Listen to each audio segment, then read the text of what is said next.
Howdy, welcome back to the channel, everybody. Me and Bub's doing a little back road today.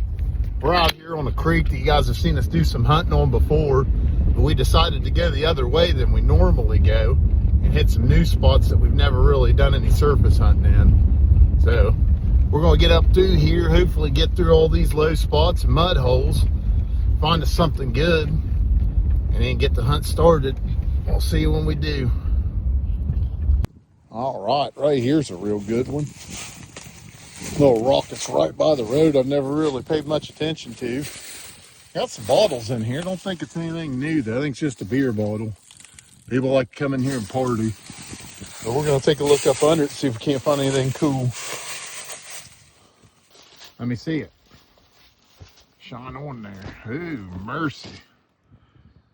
They say they taste like vinegar. That's probably why they sting when they bite you. Don't want to mess with those. All right, I've just been kind of looking around on top. I did find a piece that kind of looks worked. I'm gonna have to clean it off though. It looks like the edge of a worked corner of like a triangle. We'll see when we get some water on it. Thing? Yeah, it's also got legs. This snake's got legs. Oh, it has a leg. Oh, I didn't see that. He thought he had him a snake here. He got him a little salamander Like hiding under a rock. It's about that time of year for them to start popping out. We're gonna leave him alone. Give him his space back.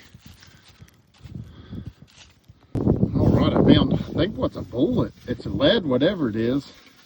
Now the little lines are and it's kind of smushed. If you know what that is, let me know. All right, we got some ducks. Not sure what kind they are. Little mergansers maybe.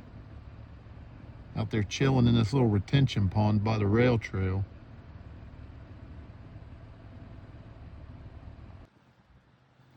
Found that piece there, kind of looked like it was worked, and walked another few feet, got a little bit more flint. Haven't seen too much quite yet though. We're down here in the bigger stream looking now. Might do a little bit of sifting out here if I can find a spot that looks promising.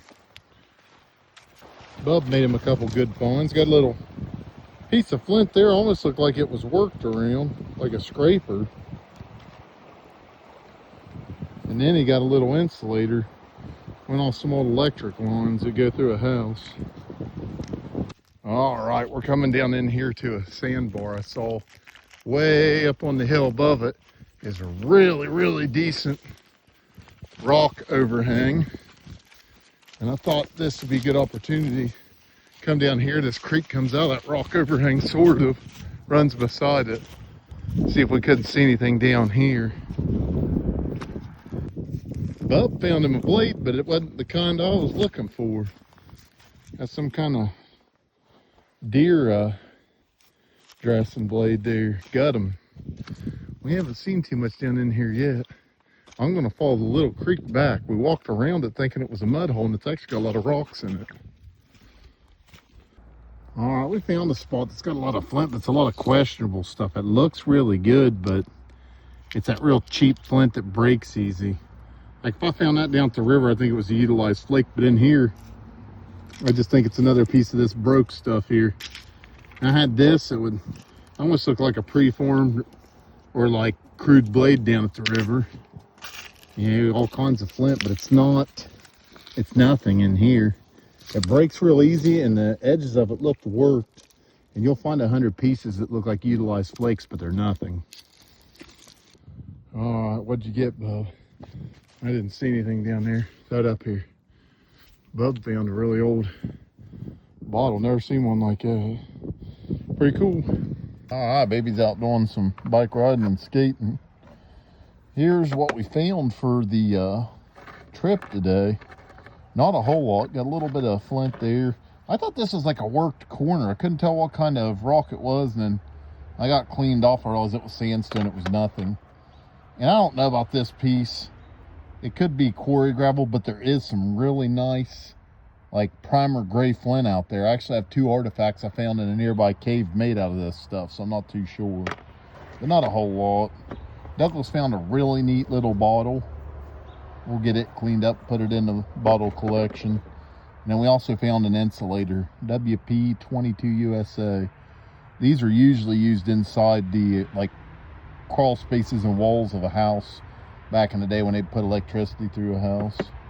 Got one more piece of flint I'm a little bit on the fence about.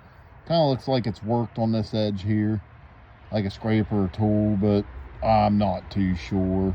Like I said, I'm really on the fence. It's going to go in the what if pile. And I didn't think it really had anything for the day. Well, I found this and I wasn't quite sure. I thought it might have been a bullet. And I got talking to guys, got into a couple Civil War artifact groups. And I've had 3 or 4 different people that are 100% certain, at least they tell me, that this is a mini ball from the Civil War. We pulled this out of that rock face, and I wasn't too sure it was. I knew it was lead, and I kind of thought it was a bullet with the way it's kind of like smashed up. It smashed on the wrong side. It must have come out and then kind of turned and smashed like that because the impact should be up here. I do see those lines. There's 2 lines on it. I think different mini balls from the Civil War. One had 2 and one had 3, and I was always told that it really depended on the side of the war you fought on, whether or not you had the 2 lines or the 3 lines. But that's a pretty cool find. Out there where we found it, we were pretty close to a couple places where Civil War soldiers were known to have camped, and actually there was a little campaign that went through there pretty close to the town of Burning Springs. You guys can look that up, Civil War, Burning Springs, West Virginia. I think it was the Jones and Bowdoin raid actually went through there and burned that town down, this little oil producing town. And just lots of different places where people had camped and gone through there during the Civil War. There's also the main line Baltimore and Ohio Railroad used to be out there, and that was a really contested kind of like utility that both sides fought over to use that train.